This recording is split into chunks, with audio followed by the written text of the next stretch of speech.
Good afternoon, everyone. My name is Nirav Shah, and I'm the director of Maine's Center for Disease Control and Prevention. And I'm joined this afternoon by Commissioner Jean Lambrou from Maine's Department of Health and Human Services.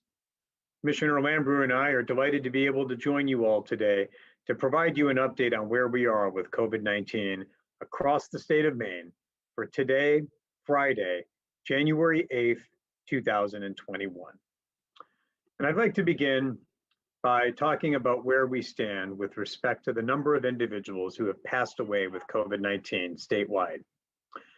Many of you may have seen that there were 41 additional deaths reported today. This number alone is a stark indicator of the toll that COVID-19 is taking on all of us.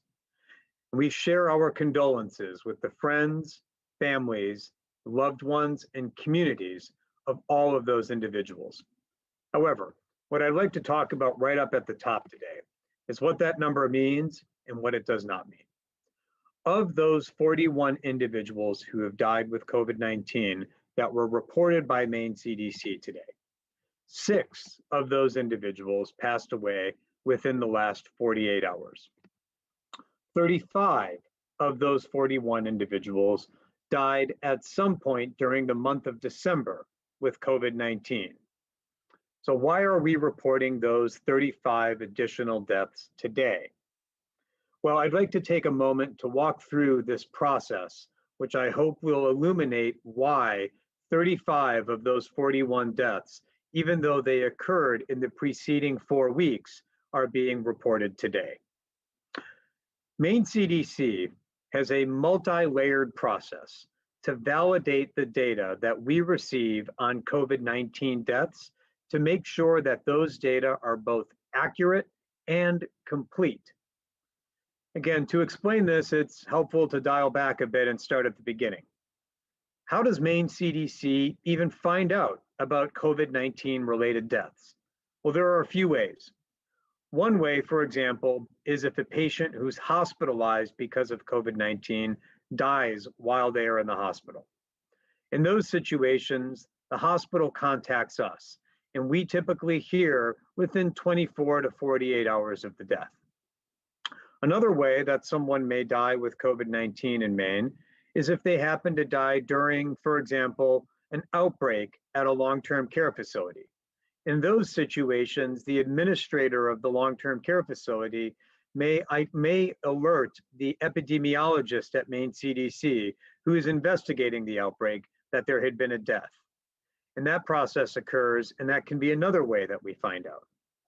Yet a third way is that on certain occasions, the medical examiner or funeral homes will notify us of a death that they are handling that was associated with COVID-19. Sometimes those occurrences are reported to us immediately, and as we've talked about in recent days, as some questions have come up, sometimes that process can take many, many days before they're reported to us.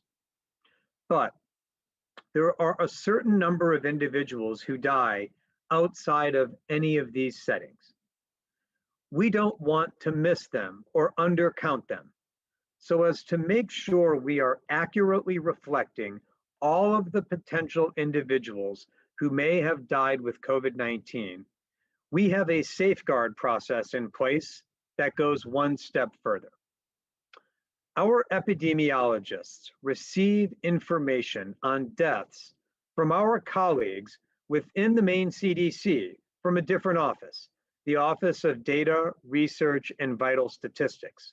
This is the office that handles, processes, stores, and analyzes, among other things, death certificates. From time to time, Maine CDC's epidemiologists scan those death certificates to look for information suggesting that the person who died may have died related to COVID-19.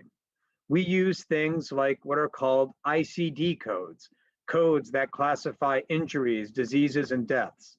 We also look at the text fields that the person who filled out the certificate may have entered in to look for words like COVID-19, or the diagnostic codes that signify that the person may have had COVID-19, but died outside of the arenas that I mentioned earlier.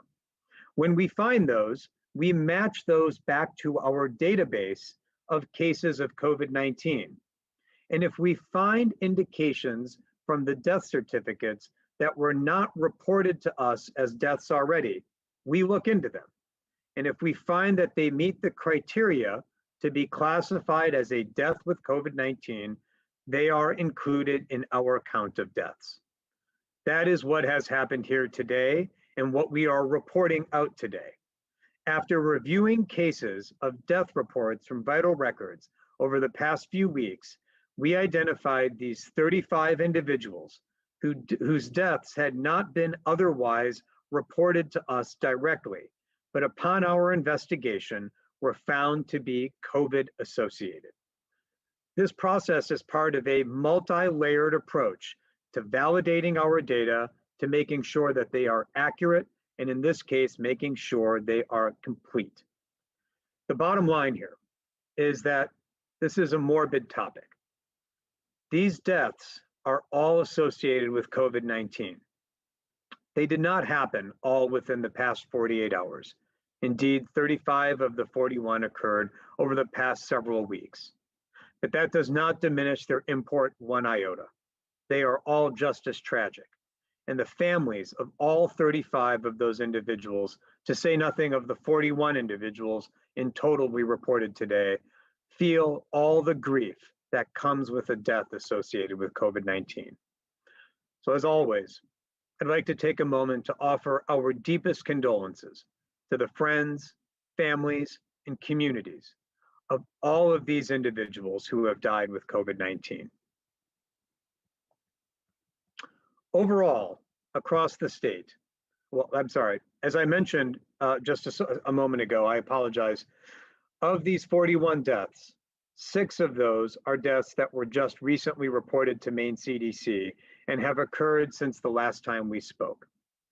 Those deaths are a woman in her 80s from York County, a woman in her 90s from Aroostook County, a man in his 80s also from Aroostook County, a man in his 70s from Cumberland County, a man also in his 70s from Penobscot County, and a woman in her 70s from York County.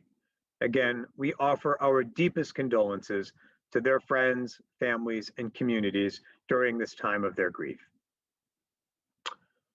Right now in the state of Maine, there are a total of 28,407 cases of COVID-19, representing an increase of 782 new cases just since yesterday. Of those, 23,803 are confirmed cases and 4,604 are probable cases. Cumulatively, 1,150 people have been hospitalized at some point. And right now, just in the state of Maine, there are 205 people who are in the hospital with COVID-19. Of those 205, 56 are in an ICU bed and 26 are on a ventilator. As I mentioned a moment ago, cumulatively, there have now been 426 deaths associated with COVID-19. And of our cases, of our 28,000 cases, 3,041 are among healthcare workers. Turning a second to a few outbreaks that I wanted to take a moment to highlight. One that I wanted to note is an outbreak that Maine CDC has just recently opened into 4 cases of COVID-19 associated with the Howland Fire and Ambulance Division. We are working with them to make sure that they have access to testing as well as investigating how that outbreak may have started. We're also opening a preliminary investigation into an outbreak associated with the Portland Family Shelter. Both of those investigations are in the early stages, and we will have further updates as they progress. Turning next to some metrics around testing. For PCR tests, the 7-day positivity rate in Maine now stands at 6.06%. And the PCR testing volume stands at 510 PCR tests for every 100,000 people. Turning to antigen tests, The antigen positivity rate right now stands at 8.5%, and the testing volume for antigen tests stands at 117 per every 100,000. One very brief note on the antigen positivity rate. A positivity rate of 8.5% may seem concerning. There are reasons, however, to think that that positivity rate is actually a reflection of proper usage. One of the things that the scientific and public health community has learned about these antigen-based tests in recent weeks and months is that they perform the best upon individuals who have symptoms already. When you've got symptoms of COVID-19, the antigen tests seem to be better at picking up the disease, as opposed to using them in individuals who have no symptoms. The fact that the antigen positivity rate has ticked upward may be an indication that those tests are now being used in symptomatic individuals who, at baseline, are more likely to have COVID-19 than someone who has zero symptoms whatsoever. We are keeping a very close eye on this to determine whether this increase in positivity rates is a function of more appropriate and focused usage versus a function of more disease transmission. And finally, I want to turn to vaccines. As of this morning, there have been a total of 46,633 doses of COVID-19 vaccine administered. Here's how that breaks down. Of those 46,633, 43,362 people have received their first dose, and 3,271 people have now received both of their doses of COVID vaccine. Among all 46,633 people, approximately 2,250 of that larger denominator are EMS clinicians who have received at least their first dose of COVID-19 vaccine. And turning now a little bit to where we are going forward. Yesterday, over the course of last night and this morning, Maine CDC has placed, and Maine DHHS have placed our orders for allocations of COVID-19 vaccine for next week, the 5th week of allocation of distributions, which begins on January 11th. In total, as a state, Maine will be allocated 17,175 doses of COVID-19 vaccine. That breaks down into 8,775 doses of Pfizer vaccine and 8,400 doses of Moderna vaccine. To put that number in perspective, that is only 100 doses more of COVID-19 vaccine than we got this week. And it's only 100 more by 100 additional doses of Moderna. Candidly, we were hoping for increases in the volume, but next week, as with this week, it appears that the volume that we will receive will be flat. Of those 17,175 doses, 4,875 will be allocated to the partnership with retail pharmacies to vaccinate residents and staff of long-term care facilities. What does all of this mean? Well, among other things, it means that we are squarely still within group phase 1A. That's a group that comprises roughly 130,000 people. And by the end of next week, not this week, but next week, 1 week from today, we will still have received vaccine sufficient for only roughly 75% of that entire group. That's not this week, but that's by the end of next week. Now, in terms of vaccination velocity, we are making strides. Both yesterday and the day before, over 4,200 vaccinations were reported to Maine CDC, a pace that we hope will not just continue, but continue to increase. Now, I want to be clear, these snapshots, like so much with respect to COVID, are moving targets. So the trends that we observe are what matters. And here, the trend is encouraging. Earlier this week, on January 4th and 5th, there were roughly 2,100 to 2,500 doses per day that were being reported to us as administered. And now in the recent 48 hours, that number has continued to increase. The slope of that line is going up.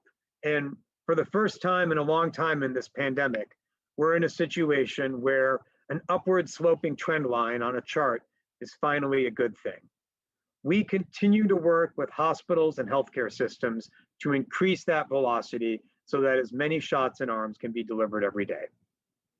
Before I turn things over to questions, I wanted to answer two questions that have come into us about COVID-19 vaccinations just in the last 48 hours. And those two questions, the most two common questions that we've received are, well, number one, why do I have to get 2 doses? And number two, why am I being told, or why have I experienced a fever or a little bit of pain or muscle aches after I get the vaccine? Why does that happen? Let me first start with why you need to get 2 doses of the current vaccines we have. The current vaccines we have start priming your body's immune system after the first dose. They tell your body's immune system, here's an example of a virus that if you encounter it again, we want you to be ready to fight it. That's how they both work. They show your body a little snippet of a little particle, that spike that's on the virus that we've all probably seen in pictures. Sometimes it's red, sometimes it's orange. It's probably not that color in real life, but the vaccines show our bodies just that little spike, and that tells the body to be ready. But that first dose may not completely prime the immune system's pump. The second dose is, based on the data we have, the booster shot, something that we're all familiar with. It not just helps the body keep ready, but it increases the duration for which the body will remember that picture of the vaccine, of the virus rather. So that if the body gets exposed to the COVID virus in the future, both of those doses will be fully on board and the immune system will be ready, as long as we know it can be, to react on its own to start tackling the virus. There are some data to suggest that 1 dose has some impact. Indeed, according to one publication, 1 dose maybe gets you about 50% protection. But when we get both doses on board, the immune system is fully fortified, and that's where we get the 94 and 95% effectiveness. The first one is the foundation, the second one is the booster shot. Which takes me to the second question we've gotten a lot recently, which is, why do I get a fever? Or why might I have body aches after the vaccine? Well, one of the things that vaccines do is, again, help prime your body's immune system pump. It shows the body a little harmless snippet of a virus and starts the immune system working to prepare so that if you get a bigger dose of the virus in the future, the immune system's ready to go. One of the things we've all felt when we feel ill is that fever, that headache, that feeling of just being run down. That is in part because our body's immune system is spinning up, activating, getting ready to tackle the virus. What vaccines do is provide a little glimpse at that, a modulated, lower level immune response that gets the body ready to tackle a higher set of doses of virus if they encounter it in the future. Those fevers, that muscle ache, that maybe small headache is evidence that your body's immune system is responding to the vaccine and getting ready so that if you see the virus in the future, you'll be ready to go. Does it happen in everybody? No. And if you get the vaccine and you don't have a headache or a fever, does that mean it didn't work? Not at all. But it does happen in a few people, and it's important to know that if you get the vaccine, you might have a slight fever for a day. That's not a bad thing. It's not unexpected. It's not even a side effect.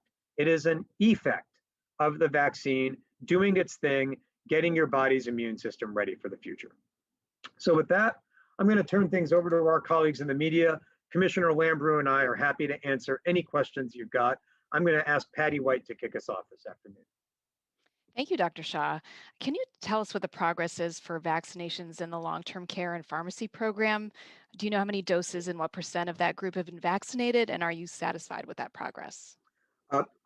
We do have those data as of about 48 hours ago, Patty. I do not have them at my fingertips, but we do have them. We asked for, I should say, at our request.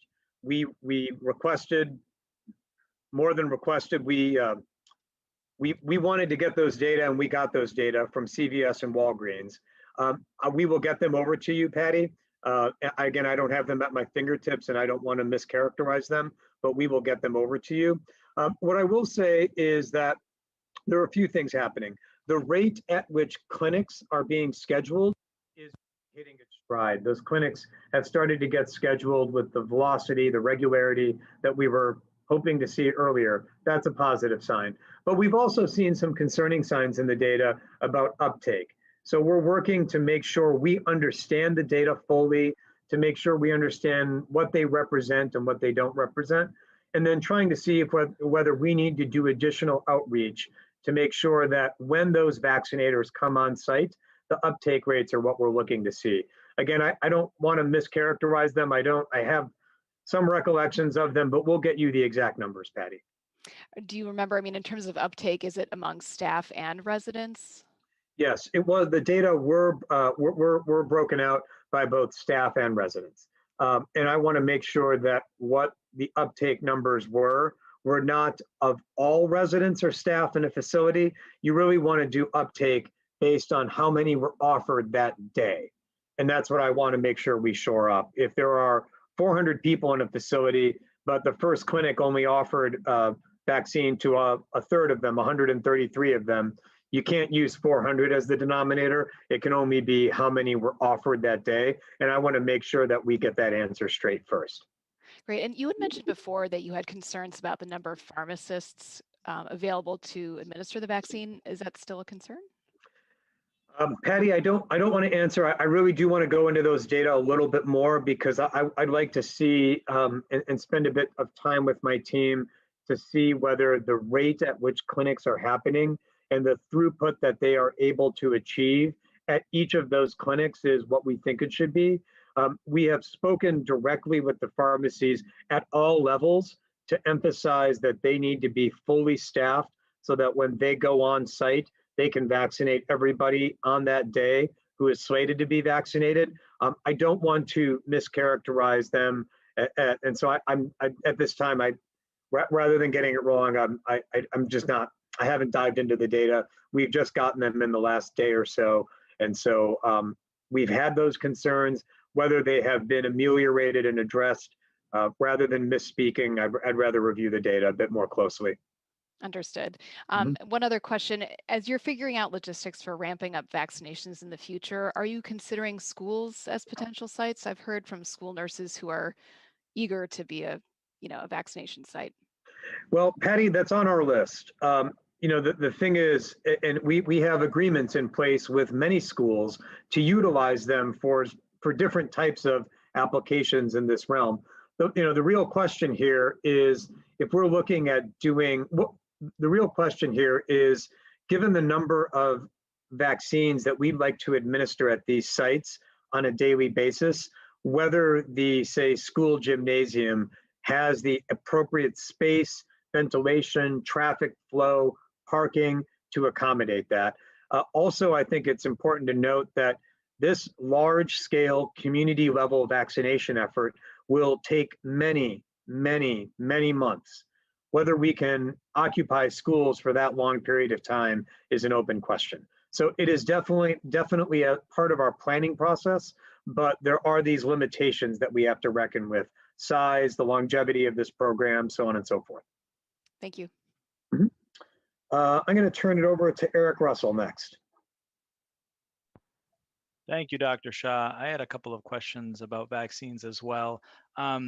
the math is fluid and the numbers change quite a bit, but it seems like if we take into account all the doses that Maine has gotten in the last 4 weeks, and compare it to how many vaccines have been administered based on the dashboard online, it's about half.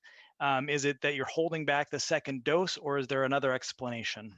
No, actually, Eric, I suspected a question of that sort today, so I want to take it head on.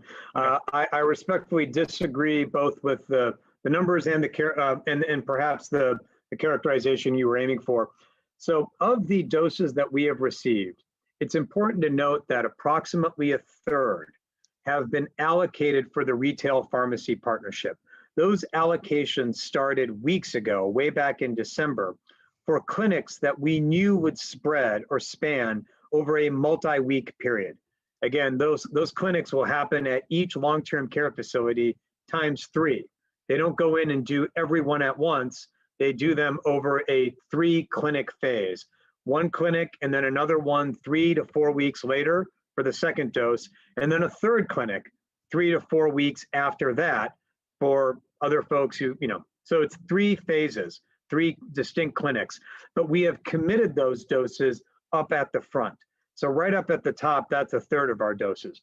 When you subtract those out, what we've vaccinated thus far, over 40,000, is as a fraction of what was available, pretty close to what we've received by the end of this week. I'm not going to just list off a litany of numbers because it just gets to be a lot of numbers, but we can get those for you. Based on the pace that we've achieved just in the last 48 hours of 4,000 or so doses a day, we are at the point where we are really utilizing much of what's coming in the door and getting it out and getting it into arms. Again, I'm not going to read off a litany of numbers, but we can get those over to you. Okay, well then can you just clarify that the number that's on the dashboard, does that include updated regularly with what's happening with the pharmacy clinics? It does. However, important to note, and this is just a feature of how that program was structured. Providers in Maine, hospitals, primary care, EMS, they are required to report to us within 24 hours of administration. The pharmacy partnership, we did not structure it. It was structured at the US CDC level. The pharmacy partnership has 72 hours to report to us. Okay. And so there is that lag that is a feature of the program, and it means that we don't always have the latest up-to-date numbers of pharmacy versus non-pharmacy. And then Eric, one small thing you mentioned, does this, the numbers that we get do not reflect second doses. Got it. Sorry, so the allocation numbers I read off earlier, those are first doses, not second doses. There may be some changes coming to that in the near future, but that would be at least 12 days away. Okay. And I would note that we did post on our website today for the first time that breakout of first doses versus second doses, because now that's become more meaningful. Mm-hmm. And you said you provide those numbers at some point later. Yes, yeah, we can get you the roll-up of, at the end of at least what has been reported to us today, what's been available to get shots in arms by hospitals and EMS, how much has been allocated and how much they've done. Again, I've got it, but spending 3 minutes on the air reading off a bunch of numbers is, I understand. The last question I had, there's been some conversations with the independent healthcare practitioners, and it's my understanding that maybe there were some conversations today with that group about setting up some clinics. Can you touch upon that? Sure. Commissioner Lambert, Sure. So we recognize the fact that in the interest of trying to shore up our critical care capacity in our hospitals, our emergency rooms, our EMS teams, we also have community-based providers that are not necessarily employees of hospitals who needed to get vaccination to make sure our capacity in the state of Maine was strong. So beginning last week, we've been working with both the professional associations, other organizations of these healthcare providers, as well as with the sites that are willing and able to schedule them to get them vaccines, to make sure that they're talking to each other. They basically are trying to figure out, okay, we have this number of practices in this area. What are the hospitals and outpatient sites or FQHCs in these areas that are willing and able to vaccinate these people. So it is not a perfect system. We are trying to get to a much more efficient way to ensure that people in these categories get vaccines, but we thank the Maine Medical Association, Maine Osteopathic Association. Today we're talking to a bunch of the allied health professionals to try to figure out how we can, again, connect those people who are healthcare providers in these groups that we're trying to get in first with those available sites that will vaccinate them. Okay, so future doses that come in could be earmarked for those particular clinics, just like they have been for hospitals already? For this week's allocation, or the week 5 allocation that we're announcing today, is primarily for this purpose. Okay, thank you. Yep. I'm going to turn it over to Amy Brown next. Thank you, Dr. Shah. You, I'm sure, are aware that it was announced this morning that the Biden administration is planning on releasing all of the vaccines at once rather than holding back the second doses. Will that present any type of problem with storage? You know, Amy, a moment ago, I mentioned in connection with Eric's question that this second dose thing may change a little bit in 12 days. That was what I was referencing there. You know, Amy, with the incoming administration has not officially released their plan and their concept of operations. I suspect that they will refine that, communicate it to the US CDC and Operation Warp Speed, and then states will be briefed on what that will look like. So at this time, I can't provide specifics. What I will say and emphasize is that for weeks, months, at our warehouse at the US CDC, at the Maine CDC, in our warehouse, we have been planning to be able to store very large volumes of vaccine, be it the Pfizer vaccine in ultra cold storage requirements, the Moderna vaccine in normal frozen requirements, and even other vaccines in refrigerated environments. So we are prepared to be able to store a very, very high number of doses, as are healthcare providers across the state. But without knowing the specifics of the plan and what their allocation cadence might be, I can't comment on it, but I will say that we have been prepared for months now to receive very large boluses of vaccine. Once we've reviewed and once the incoming administration has really put out their plans and told us what that will change in terms of our allocations, we'll be able to talk about it a bit more. Okay, great. And has it been determined, or is it possible to determine with the reduction in contact tracers and case investigators, how much of this big spike in cases that we're seeing now exactly 2 weeks after Christmas is related to holiday travel and gatherings? So one note there, Amy, one important factual clarification. There has not been a reduction in contact tracers or case investigators. Indeed, the dial has been turning the other way. We are up to about 165, maybe even a bit higher than that. We can get you the exact number, whereas just a few months ago, we were at about 100. So we've continued to increase the size of that team, not reduce it. But to your exact question, it is difficult to divine whether any or what part of this increase is related to any specific holiday travel. It comes at a time when cases across the country have continued to go up, sadly, as have deaths. I know that our case investigation and epidemiology team is trying to get a better sense of where people may have been exposed. That process takes time. Even after we have identified the cases, which are, as you noted, starting to happen, going into those data and looking for trends that might suggest that they were connected with gatherings, that's a second order analysis. It's underway, but at this time, I don't really have any updates on it. Okay, so just to clarify, I'm sorry, yeah, I did speak incorrectly about the reduction in contact tracers, but my understanding was they were more or less being repurposed so that they weren't investigating every case unless it's related to some kind of outbreak. So that's why I'm wondering if it's not a large gathering or a facility like a long-term care facility, are they still able to gather that data? The answer is yes. Of course, it is a bit more limited. It's not just outbreaks that they are investigating. We haven't dialed back on outbreaks one bit. Indeed, we've, again, turned up the dial there. And we continue to investigate cases among individuals who are over the age of 50, under the age of 18, who are racial minorities, who are hospitalized, who are living in congregate settings. So and that is for the most part where many of our cases are coming from. So we believe we would have some good insight into what degree of any increase may be associated with Christmas travel. Maybe not 100% to be sure, but we are looking at that. Right now, the team hasn't come to any conclusions. Thank you. Going to turn it over to Patrick Whittle at the AP next. Thank you. Thank you very much. A couple of things.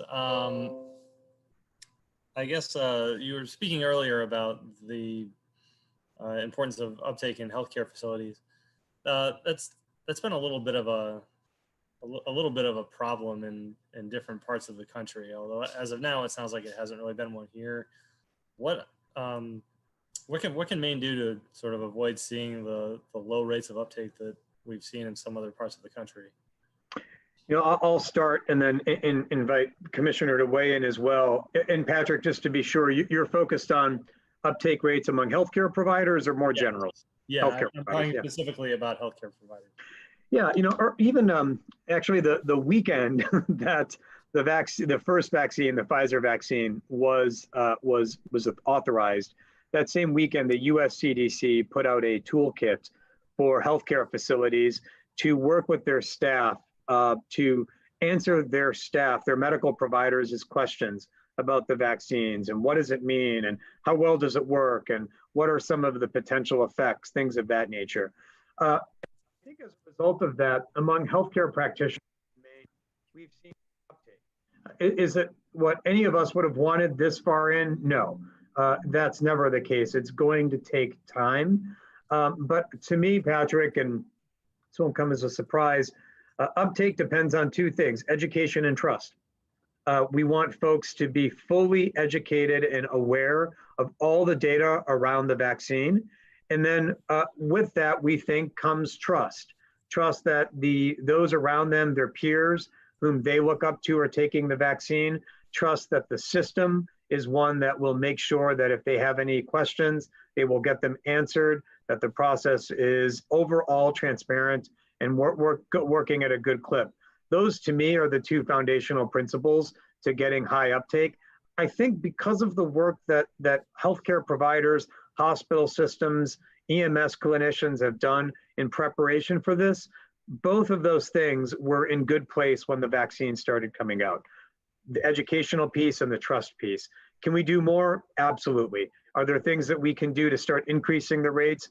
Certainly, but I think we have started off on a strong footing. I'll add 2 points. I'm sorry. Just one is that we have, for the past month, been doing bi-monthly education sessions with healthcare providers. Sometimes these sessions are as many as 600 people to make sure that the front lines, the doctors, the nurses, the healthcare professionals that people trust have the information to increase their trust. Second of all, the Governor Mills announced her budget proposal today, both her biennial budget proposal as well as her supplemental budget. That does include $5 million for vaccine administration. To date, we have not gotten funding from the federal government. The supplemental budget request will be there if we need it, and that will include education to improve uptake as well as all the system changes we need to efficiently provide vaccine. We also hear that we're going to get about $12 million from that bill, coronavirus relief package, that Senators King and Collins and our delegation supported, that was signed into law on December 28th. While we look forward to that money coming, it's not here yet. We don't know what its uses are, but regardless, we plan as we move out of the healthcare provider vaccination effort into bigger groups that are not as familiar with the science to do a lot more in education for uptake. I see. Somewhat similarly, regarding the statistics from today, the high case count and the high reports of more deaths. It's a little bit of a challenge to communicate to the public that these numbers do not all reflect something that just happened. And I guess I would love to know if you're sort of concerned if you have any thoughts about how we can abate that going forward, because the average person is going to look at these numbers and they're going to think, okay, that's what happened today because that's what was reported today. And I'm a little bit, I want to make sure I'm getting numbers that are really useful in front of the public about the subject. I appreciate that, Patrick, and I'm glad you raised that. I too have, I mean, that's one reason right up at the top today, I wanted to address this squarely. These deaths are real, and they have exacted an obvious human toll on those whom they have affected. But it is a bit like that proverbial train. What we are seeing right now are snapshots of things that occurred many, many weeks ago. And that has sort of been the case with everything regarding COVID. This case today is certainly more pronounced. It's more stark because of the numbers. It's jarring, and that's why I wanted to discuss it right up at the top. But much of what we are seeing with COVID are pictures of events that happened weeks ago. And that's always been the case. When we report a new case of COVID, we're actually talking about a transmission event, a virus going from person to person that probably happened 7, 8, 9, 12 days ago. The same thing, anytime we report a death, that is a death that has been reported to Maine CDC within the last 24 hours. Sometimes those deaths occurred within that 24-hour period, sometimes within 2, 3, 4 days. We're in a situation where things are moving so quickly. What we can talk about is what is reported to us. Sometimes that's a difference of 1 or 2. Sometimes, as it was today, when you rewind 4 or 5 weeks, a difference of 35. It is really difficult to convey. It's why I wanted to just dive into what it means for a death to be reported to Maine CDC, to pull back that curtain a little bit more. But Patrick, I concur with you. It's a difficult notion to talk about because it's morbid, but it's also a glimpse at how public health works in a pandemic. I don't really have much better to say. I'll turn it back over to you, Patrick. Does that help? Well, yeah, certainly. I guess one of the things I'm wondering about is if we can expect to see to see more days in the coming weeks that looked like today. And I just want to make sure that we sort of show to the public that this is what's being reported today, as opposed to this is exactly what happened yesterday. Yep. One of the things that we are going to try to do a bit more is, so first of all, to your first question, instances like this could happen. We query the vital records as often as we can, but as everyone is aware, there were a high number of deaths last month alone. And this is in parallel to that, although there were a high number of deaths reported to us in hospitals and in long-term care settings, this is just evidence that those were not the only places that people were dying. When deaths go up everywhere, the number that are reflected in these vital records will continue to go up. And what we are trying to do is provide a little bit more granularity on when these deaths occurred. As you can imagine, at the same time, Patrick, there is a little bit of tension there with privacy. If we mention a 60-year-old person in Piscataquis, a 60-year-old man in Piscataquis County who died on December X, and you happen to know somebody in that category, we run the risk of identification. So it's a bit of a balance, but we're trying to be as forthright as we can. Got it. Yeah, it's clearly kind of a high wire act. Yep, we're trying to balance all of those things: transparency, data integrity, accuracy, completeness, and privacy at the same time. I'm going to turn it over to Brian Sullivan next. Thank you, Dr. Shah. Just going back to, I think, the possibility that in about 2 weeks, maybe more vaccines are released. I guess the question I would have is, what would prompt the Maine CDC to expand the umbrella of people who administer the vaccine? And would it be that more vaccines become available, and just that through that process? And I guess what would be the thing that would make that happen? Sure. Brian, again, I can't comment specifically on the proposal from the Biden-elect and Harris-elect administration. It hasn't been officially communicated to the states yet. Of course, and until perhaps the 20th, it may not be. So I can't comment on that element specifically. What I will say in general, and what I talked about on Wednesday, is that one of the rate limiting steps that we have faced is the number of vaccines. That is something that we have to contend with.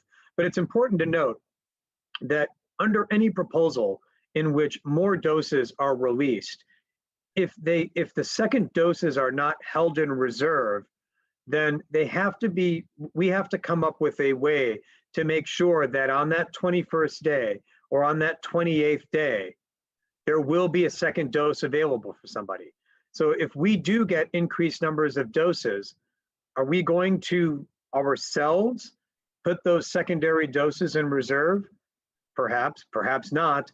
If we move through them more quickly, which means more folks get their first dose, there's a production delay. If there is an outbreak of COVID at the place where vaccines are being manufactured, what does that mean? We've got to analyze these questions really, really carefully. Right now, Brian, again, until we see the proposal, until we really analyze the impact, I can't comment on it specifically, even though increased availability of vaccines is something that we welcome. If it means that we have to take steps to reserve or guard the second doses, we may not have the same throughput. It's just an open question at this point. So on that note, if you were to get more vaccines, would the amount of people that you currently are allotting them to, would that remain the same, or would you expand the umbrella of people delivering them? And where would you start if you did? I can't speculate on either of those. It really does depend on what would happen with the second doses. Under the current system, we've got greater assurances that when we give somebody a first dose, that there will be a second dose available for them. If that insurance is taken away, we've got to adjust our plan. To your question about what it would mean in terms of where we'd start, difficult to say. It really does depend there on the volume. Okay, thank you. I'm going to turn next to Jennifer Long at WGME. Hi, Dr. Shah. I wanted to go back to the numbers from today again. And, you know, I kind of echo what was said earlier about people being confused about the numbers, and we put out the numbers daily. There are inevitably people on social media who try to discredit them or maybe make light of the numbers, considering how much higher the numbers are in other states. I'm wondering your message to them, and if the numbers that we're seeing aren't enough of a wake-up call, what could be a wake-up call for these people? Well, I think that it's important to note that there are right now at least 426 families in Maine who have lost a loved one in the past year, in the past 9 months to COVID-19. There are over 200 people in a hospital right now who are sick with COVID-19. There are over 50 who are in a critical care unit. And there are 26 people in Maine right now who cannot breathe on their own and have to have a machine helping them to breathe. If those numbers don't convince people of the seriousness, of the gravity and the reality of COVID-19, it is difficult to conceive of what might. These are real people who are suffering real consequences. Now, I'm aware of folks who continue to believe that this is just the flu. And I guess what I would say to them is to ask any of the families of these 426 people if those family members think that this is just the flu, because I assure you that they won't believe that. I know we've talked a lot about vaccines today. Is there any talk about more regulations as the numbers continue to tick up? We've seen evidence that it's not working as well in other states, these stay-at-home orders, or are all of our metaphorical eggs in the vaccine basket at this point? Yeah, I don't think any final decisions have been made there in terms of other policy measures. Those options, all those options remain on the table. I think it's important to note what we have done thus far in terms of, say, for example, extending the 9 p.m. closing time, not reopening bars, areas that we know are high volumes of density as well as duration. So many of the measures that other states have not done are things that have been in place in Maine for many, many weeks, if not months already.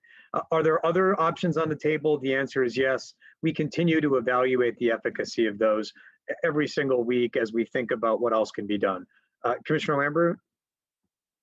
Yep. Thanks, Jennifer. I'm going to turn it over to Steve Porter at Seacoast. Thank you, Dr. Shah. I know that you had spoken Wednesday and also more today about how limited information from the federal government really affects the velocity of Maine's vaccination distribution. But I'm hearing some complaints from municipal leaders here in Southern Maine about a lack of two-way communication with the state on the planning and preparedness side of things. Obviously, the circumstances in Kittery or Kennebunkport are going to be quite a bit different from Augusta. And there are questions not just about when people will be able to be vaccinated, but also where and whether there will be bottlenecks because there aren't enough sites. So how are you working with municipal leaders in the southernmost part of the state and taking those regional variations into account with rollout planning? Well, let me give you a really concrete example. Just in the past 72 hours, my team, various members of my team have had extensive conversations with the director of York County's Emergency Management Agency, Director Art Cleaves, who has been helping us think through places in York County specifically that would be suitable for vaccination, how we could orchestrate that, how we could approach that from a staffing, administrative, and other perspective. Those conversations have continued throughout the pandemic, but that's just one example of how, again, just in the past 2 or 3 days, we've had an extended number of discussions with Director Cleaves, his team, about what makes sense in York County, given the nuances, given those, as you say, region-specific considerations. There are a number of other stakeholders, not to only single out York County, but we've had similar conversations with, say, emergency management leaders across the state. Just a week or a week and a half ago, Director Pete Rogers of the Maine Emergency Management Association and I briefed county-level emergency managers across the state on where we are with respect to vaccines and vaccination planning. We asked for their assistance as we started this planning process. That conversation, too, was a two-way conversation. We've solicited input from them on what types of sites might be useful, which might be more beneficial than others. So I understand that there are those whom we haven't had a direct conversation with, but I don't think it's accurate to characterize this as one-way conversations only. So then would you advise municipal leaders to work through their county EMAs for these conversations, or are you also open to direct municipal to state dialogue? We're open to both, but generally speaking, the approach to activities of this nature is that the state agencies, when it comes to emergency planning and preparedness, the state agencies work first and foremost with their county level emergency management agencies, both when things come up to us as well as when we go down to them. If a hospital in York County needs more PPE, they don't necessarily call Sanford. They call the York County EMA, and they work with Director Cleaves' team, who then sends the request to us. Similarly, in reverse fashion, when we'd like to start planning and preparedness activities, our first port of call is traditionally, per the SOPs and the documents and the plans we have in place, the county level EMA. I would encourage municipal level authorities and leaders to work with their county EMA so that their views can be collated and sent up to us. Understood, thank you. And if I may, just a quick clarifying question on a number. With these Sure. 35 additional deaths that were throughout December, based on the 4 categories that you outlined, the 4 multi-layered approach, is it safe to assume that those 35 deaths are not associated with any of the long-term care center outbreaks that you're tracking? Yes, that is fair. If I am wrong on that, we will correct that. But let me just glance here. I am about 98% sure, but I am now 100% sure. Great, thank you. Mm-hmm. And if that is incorrect, if it changes, so the other thing to keep in mind, Steve, is that we continue to receive information about cases and deaths, sometimes after they have been logged to us. It's a very, our information gathering doesn't stop once a death certificate has been received. If we later receive a report that someone in whatever age category in whatever county happened to be a resident, we will categorize it as such. At this time, Steve, the supposition that you noted is correct, but we may receive data contrary-wise later, and we will update our records accordingly. We don't stop just because we've gotten a number. I'm going to turn now to Megan at WMTW. Thanks for taking my question, Dr. Shah. It relates to, we talked at length about when people who are in the next phase will know. I think, that's obviously a lot of people have that question, and we kind of had, doctors will reach out, healthcare providers will reach out and tell these people. But I got a question from a viewer who said, what if you don't have a doctor? Let's say maybe you get your healthcare at a clinic or something. How will you know it's your turn? And secondarily, that sort of leads me to a next question is, this may now be a difficult time, but an important time to find a doctor. What would be first steps for someone who maybe doesn't have a primary care physician, but is looking to get one now? I mean, things are different at doctors' offices. So how do you go about that? Great. I'll take the very first part and then turn it over to Commissioner Lambrou for the latter part. If someone is receiving healthcare at a clinic or a federally qualified health center, those places have electronic systems in place to be able to identify which of their patients are over a certain age or have a chronic condition and notify them that, hey, vaccine is on its way. Let's start scheduling an appointment. So even if you don't go to a specific doctor's office, if you happen to go to a federally qualified health center or a number of other places across Maine that have primary care services, they are able to offer that type of communication to you to let you know that vaccine is on its way and it's time to start scheduling an appointment. But to your second question, Megan, you make an excellent point. And now is a great time both to get connected with the healthcare system and get a doctor. And if you don't have insurance, to sign up for insurance. I'll turn it over to Commissioner Lambrou to talk about that. Sure. So we have in Maine a covermaine.gov initiative to try to ensure that people who need affordable access to healthcare know where to find. We have a 1-800 number. We provide information, and I recommend that anybody who is seeking help on healthcare go to covermaine.gov. It is really important as we go into this year that people do have coverage, not just for the vaccine, but also for potentially getting COVID-19, or if there's been challenges getting healthcare because of the difficulties in traveling during COVID-19. For all those reasons, get covered. I'm going to turn it over to Evan Pop next. Hi, Dr. Shah. Thank you. So we talked about the change the incoming Biden administration is proposing in terms of vaccines, and I'm wondering if you've gotten a sense of what other ways the change in administration could affect how states like Maine deal with COVID-19 or vaccination process. For example, would you kind of expect maybe a more centralized federal response rather than kind of more of a state-based response? Evan, I don't. In my case, I haven't. I think it's too early to tell. As part of my role with the organization of health officials across the 50 states, we internally have discussed that.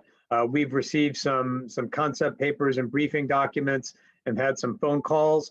But given that they have not yet taken office, and I think right now they are at the concept development phase, we haven't received any firm plans about what they propose or what is high on their agenda. So at this time, I can't really comment because we haven't received any concrete proposals. I will add, though, that looking at the organization that's getting set up, they have created an incoming team at the White House to help coordinate this effort. That is sort of the right location for something as big and broad and as important to the economy and important to the healthcare system, and have assembled a team there that has already begun to reach out to state. They already have asked us for additional information to help them in their planning. And at least I am encouraged by the engagement that we've had even before the team has taken office. So I am cautiously optimistic that we will have a more coordinated, more two-way communication relationship with the incoming administration. And then just a second kind of multi-part question. Do we have any idea what the rate of infection is, or maybe the approximate number of cases among unhoused populations in Maine? And also just kind of secondarily to that, wondering where they fit in the state's prioritization plan for vaccines, and how you're coordinating with shelters to do that. And then again, I don't have at my fingertips the infection rate or the number of cases that have occurred within that population. But we can ask our epidemiology team to see if they've got a handle on that with respect to vaccines and where they are in that. Similarly, I don't think any discussions or decisions have been made to the extent that such individuals live, say, from time to time in a shelter for people experiencing homelessness. That's one category. For others who are truly unhoused 24 hours a day, all 7 days a week, that may put them in a different category. At this time, I don't think we've made any final decisions. As with so many things, it is a function of how much vaccine we get in. Okay, thank you. Over to Caitlin Andrews at the BDN next. Good afternoon, Dr. Shah. Two small questions, I think. One, did May get the amount of vaccine that it was allocated this week, or did you guys get like a little less? Like, what's like the final number on that? We got 100 more doses for next week, January 11th, than we did for this current week, the week of January 4th. We were hoping for more. We got more by a whopping 100 doses. Okay. And I think kind of similar to a question that was asked earlier, but are you anticipating that in the next step, you know, when you are trying to get to older Mainers and moving beyond the healthcare sphere, that it will be more difficult, or that vaccinations might go a little slower, just considering that these folks are not like immediately in a workplace where they can be vaccinated, or, you know, more centralized? That's a possibility. I don't know that we are anticipating that, Caitlin. It is a possibility. At the same time, we are hoping to be able to have locations across the state of different forms that can keep the throughput that we've seen in Maine, a throughput that I'm quite proud of relative to where we are in the rest of the other states and territories. We're hoping that we can keep that throughput up, but we know that there are going to be challenges. We know that scheduling will be a challenge. Transportation will be a challenge. We want to find locations that don't have too many stairwells. Those challenges, those considerations are some of the things we're keeping in mind right now. Again, I don't think we're anticipating that there will be a slowdown, but if there is, then that is in service of getting that vulnerable group and that population vaccinated. Thank you. And just as a follow-up to that, are there any areas in particular that you are considering for these kind of community sites? Like, have you kind of narrowed in on any municipalities or any locations in particular? No, not at this time, Caitlin. We are balancing, as you've sort of heard from today's discussion and others, balancing just myriad factors. It's a combination of finding places that are walkable, accessible, not far off the interstate, have parking, that don't have too many stairs, that can accommodate one-way directional flow. The list of preferences, if not outright requirements, is a couple pages long. And so for that reason, we haven't made any final determinations. Bear in mind, we are not just looking at sites that match that, but we're also trying to keep in mind geographic equity as well. So will every single site meet every requirement? Will every single site be a dream site? Unfortunately not. That's not the way this works. It's not the way it's ever worked in the world. We have to balance all of these considerations, keeping in mind operational considerations at the site level, as well as geographic equity, access, throughput, all of these things. For that reason, we haven't made any final determinations. Thank you. And to round us out for the afternoon, I'm going to turn to Jackie Mundry at News Center. Hi, Dr. Shah, thank you. I think you kind of answered this a couple questions ago, so it doesn't really look like the additional 35 cases and deaths, that were reported today came from any long-term care facilities, but it does seem that recently there are quite a few deaths coming from Aroostook County. If it's not necessarily long-term care, what's going on there? Thanks for that question, Jackie. We talked about this last week, and it bears repeating again. We're concerned about Aroostook County. That is the bottom line. The number of outbreaks in Aroostook County that are open right now, I believe numbers at 5. 4 of those, at least 4, are at long-term care facilities, and 1 of them is at Northern Maine Medical Center. As you've noted, as I've mentioned, those have generated, sadly, a number of deaths, to say nothing of a number of cases, as well as increasing hospitalizations. We're concerned about Aroostook County. That's the bottom line. We are working particularly closely with those facilities. One of the concerns among many is staffing. In other parts of the state, it may be easier to tap staff from other healthcare institutions. In Aroostook County, that's a challenge.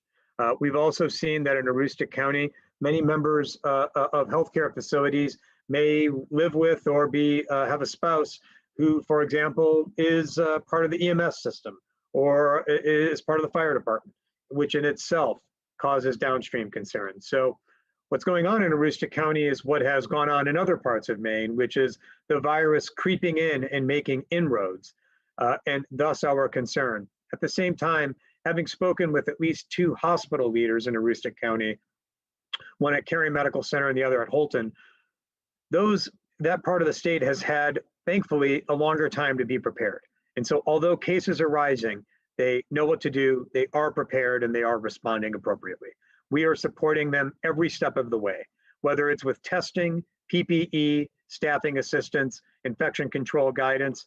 We're supporting them every step of the way, but we are concerned. And kind of, related to long-term care facilities, I was looking at an early release of a CDC paper, and it said high-risk exposures among healthcare staff involved in non-patient contact is kind of a problem in some other states. I didn't know if that's something that we're seeing in Maine, as well as if there's any education that needs to be done for some of these healthcare workers. Jackie, the answer is yes. I'm familiar with the paper that you're referencing, and it squares with the experience that we've had in Maine. When we talk about healthcare providers, healthcare workers who have tested positive for COVID-19, when I talk about that number, it's not just those who are directly patient-facing, right? It is a wide array, and just to provide that number, it's 3,041. The definition that we use, generally speaking, is anybody who is part of the healthcare system, someone who may work in a custodial capacity or who may work for the food services. They are part of the healthcare system and are potentially exposed, even though they may not be direct care providers. That's what's included in that number. And the paper that you referenced emphasizes that healthcare providers of all stripes, whether they be direct care, custodial, food services, are at risk. That is one reason why in our conception of phase 1A for vaccination, we didn't just limit it to doctors and nurses and respiratory therapists, those who are in direct patient care. We expanded, or we agreed with ACIP that healthcare provider, healthcare personnel means those people in a healthcare setting who could potentially come into contact with someone with COVID or the infectious material, like those who work in custodial services. That's why for vaccination purposes, we cast that very, very big tent. That CDC paper that you reference is just one more affirmation that the choice that we made to do so was the right one. Thank you. And then I just have one more question, a little unrelated. Sorry, Jackie, before you go to that question, Commissioner Lambrou wanted to weigh in. Just quickly to say, we also have learned that there is a fair amount of turnover in the staff that are working at long-term care facilities. So all the good work that we did to educate people last summer needs to be repeated. This is why Dr. Shah, our team, has been on the phone calls again with people doing the repeat of the education. Second of all, I think we're going to look harder at our testing plans to see if we can do more testing as a means to protect residents as well as staff people in nursing facilities. There may be some new federal dollars coming our way. One of the priorities for those additional testing federal dollars is long-term care sites. And third, we do know that some of these workers are themselves uninsured. Going back to the earlier question, if people need help finding affordable healthcare, you can go to coverme.gov or call 1-800-965-7476 to find help. Jackie, back over to you. Yeah, and I actually have a testing question, so that was a good segue. So if someone tests positive for COVID-19, they complete their quarantine, but they can still, is it true that they can still test positive for up to 90 days afterwards? And if so, is that why there are more positive tests? People might be trying to get that negative test so they can go back to work or school or whatever it may be. So, okay, Jackie, I'm going to be a little persnickety on terms, but just one thing. After you test positive, and you got to stay away from folks, that's isolation. Quarantine is a little different. Quarantine's if you've been exposed. So after someone tests positive, they've got to be in isolation, which means you're not coming into contact with anybody. You are isolated for that 10-day period at least. Now, there have been some instances of people who have continued to test positive for a few weeks. Generally not 90 days. There have been some folks who have tested positive for an extra week. In one case I'm aware of, someone tested positive after about 11 days after their last day of isolation. So on the 21st day. Those are very rare, very, very rare. It's definitely not into the 90-day period. The reason that there is this 90-day period is that we know for sure, based on some studies, that people's own immune system keeps them safe for at least 90 days, with the exception for at least 90 days. And that's why you don't need to get retested within 90 days. Do some people get tested multiple times? Absolutely.